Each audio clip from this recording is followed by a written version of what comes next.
Okay, then the last one is the impedimetric sensor. So in this one, the impedimetric sensor, that means they are measuring we have to measure the impedance. So in an impedimetric sensor is an electrochemical sensor that measures the impedance of a system to detect and analyze an analyte. So EIS, we are calling it EIS, electrochemical impedance spectroscopy. It combines the analysis of both the resistive and capacitive properties of material. So how does it work? The impedimetric sensors use the EIS to measure the charge transfer resistance and related to redox reaction to the electrode and the double layer capacitance and also there is called solution resistance in this part and the diffusion effect that is called the Warburg impedance. So the impedance changes when the analyte binds to the sensor, so altering the charge transfer or diffusion at the electrode interface. So this is the typical Nyquist plot that I'm going to show you in the next figure also. Next slide. So what is the advantage? Because it is a label-free detection. We don't need any label for this. And it is highly sensitive, can detect ultra-low analyte concentration. And it is non-destructive and real-time monitoring. So in this figure, you see the impedimetric sensor. They're measuring what? They are measuring MES, okay, and an anti-cancer drug.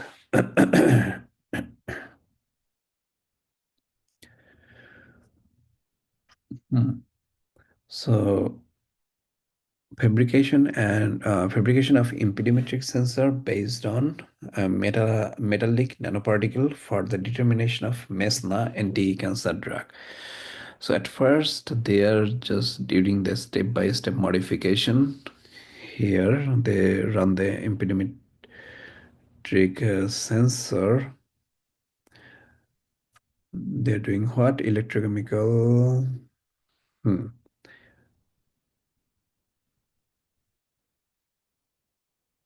So in this one, you see their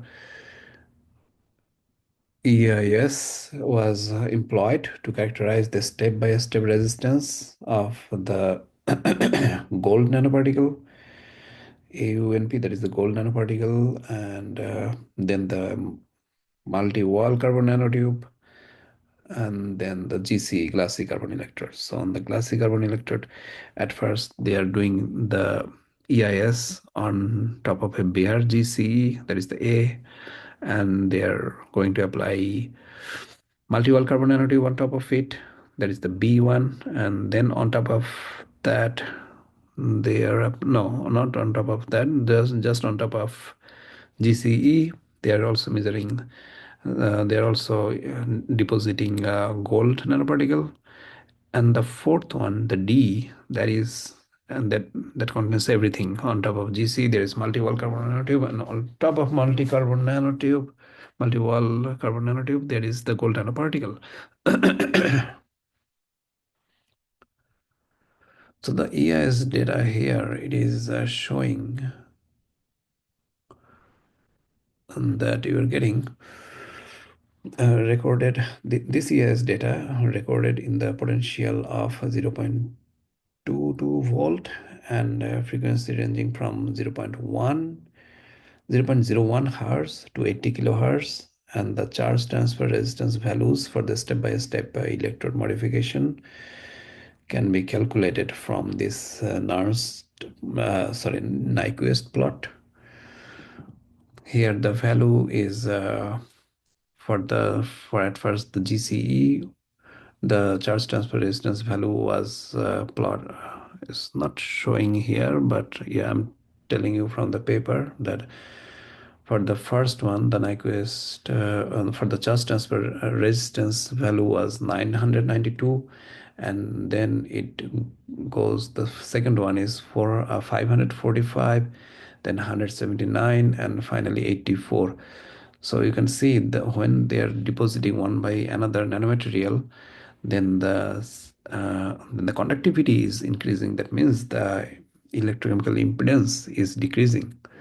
That's why the resistance impedance value you're getting less in every step. And the same EIS they're using for the analytical performance.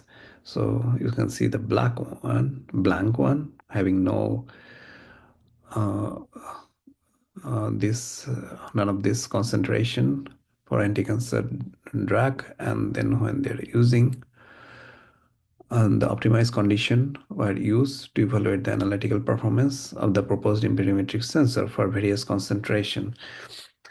So as shown in this figure, the EIS response demonstrate the increase in the charge transfer resistance with increasing concentration of this mesna, that is the anti-cancer drug. So it is increasing, and by taking those values,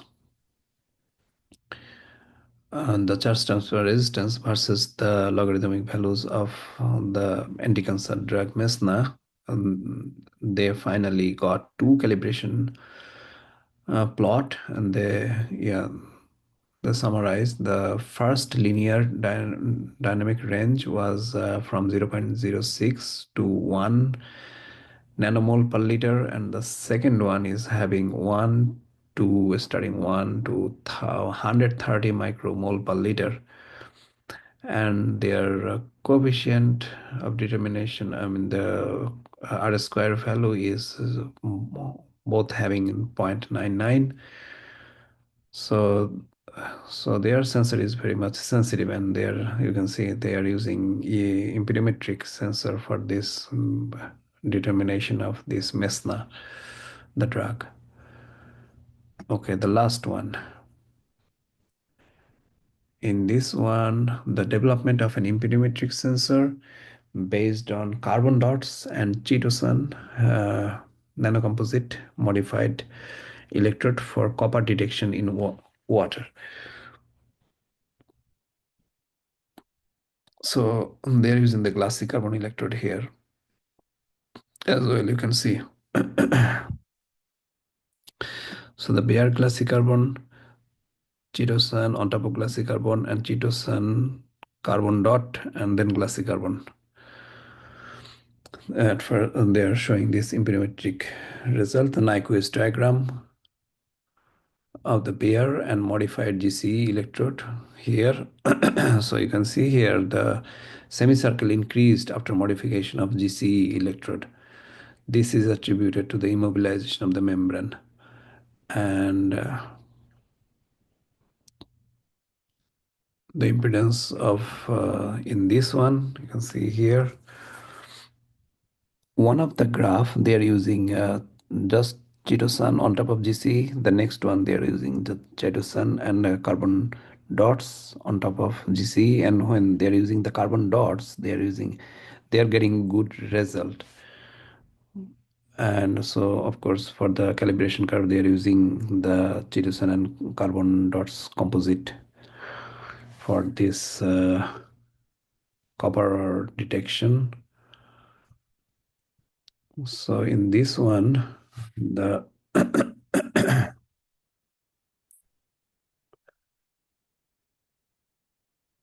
yeah, here also you can see the equivalent circuit used to feed the impedance spectra. So the first component of this one is a series resistance, which we're calling it RS, and the second component is at a higher frequency, which is attributed to the film interface. It is called the film resistance, RF, and a film capacitance. And the last component at the low frequency, which is attributed to the film or electrolyte interface, it consists of a charge transfer resistance. It is showing here as RIT, and a double layer capacitance. So yeah, the electrochemical response of this copper at this sensor here, you can see the calibration curve of the sensor for copper detection is showing here, and it illustrates that the RIT, that is the charge transfer resistance, as a function of copper values in logarithmic scale, where RIT is the charge transfer resistance value, and the plot showed a linear range from yeah, from 10 to the power minus 9 to 10 to the power minus 5 mole it can detect. Yeah, I think, yeah, this is the last lecture. So, yeah, that's all for today. And the next lecture will be delivered by Professor Tabassum. Thank you all.